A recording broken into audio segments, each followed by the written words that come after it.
Hi!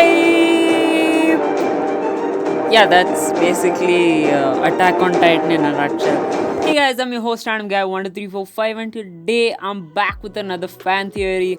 And this one is going to be a little confusing, obviously. Spoilers ahead, and with that out of the way, let's begin, shall we? So, jumping straight into the theory, we now know that in the manga, Eren has transformed into the founding titan or Dino Titan because that's exactly what he looks like. So, this is with the help of Zeke, who has royal blood, and Eren is using the Wall Titans and the founding Titans' power to destroy everything. Now, Eren doesn't actually want to go destroy the world just for safety of Eldia because if he wanted to, he could control all Eldians and all Titan shifters, but he just doesn't want to. It's almost like he wants to be defeated. It's in a way, it's like he doesn't like what he's doing and he's not free in any way. Now, in the manga, the rest of the crew reaches Eren and they are ambushed by the previous Titan shifters.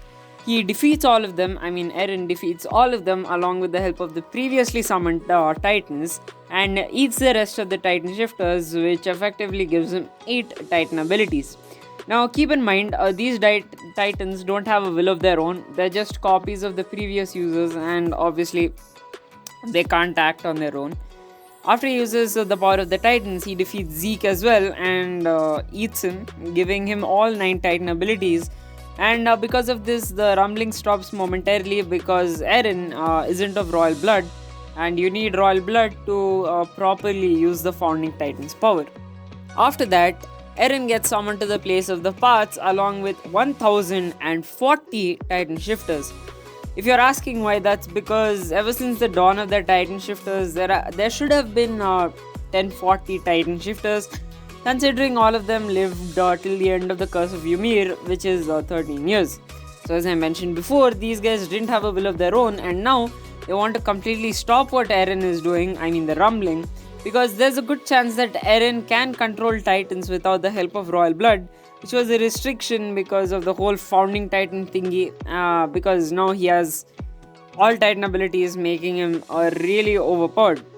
So the previous Titan shifters fight Eren in the paths, and of course, Eren gets defeated because of how overpowered the rest of the Titan shifters are.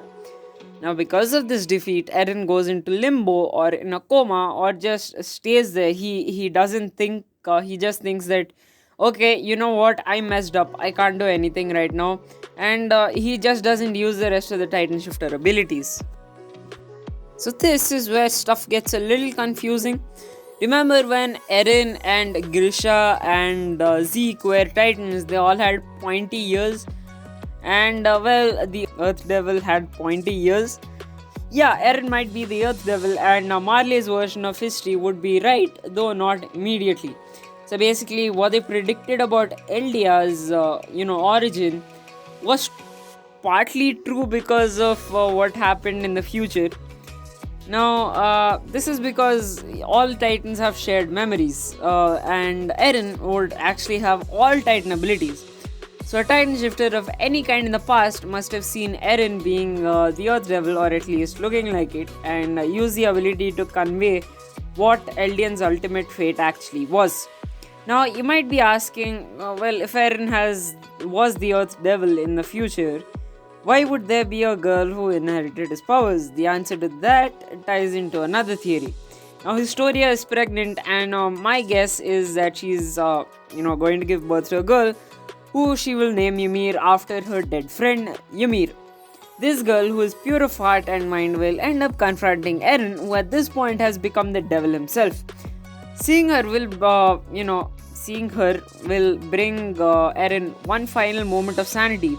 The realization of his actions will hit him then. So, in an attempt at redemption, he makes a deal with little Ymir, giving her the 9 Titans, which combined with her royal blood makes her very, very powerful. So she reconstructs the world, and with her, history truly repeats itself. So you might be asking, this whole series is just a time loop? Yeah. To prove this, the first chapter of the series was called To You 2000 Years From Now. So these memories would be in Aaron. Once he passes on his own memories to Yumi Fritz 2000 years in the future. Crazy, I know, right? So that's it for today's episode, guys. If you enjoyed, make sure you like, share, and subscribe, and turn on post notifications so that you don't miss out on these amazing videos. But, anyways, before ending, I would like to thank all the health workers working on the front lines to protect us from this pandemic. Stay home, stay safe, and remember, go beyond a plus ultra.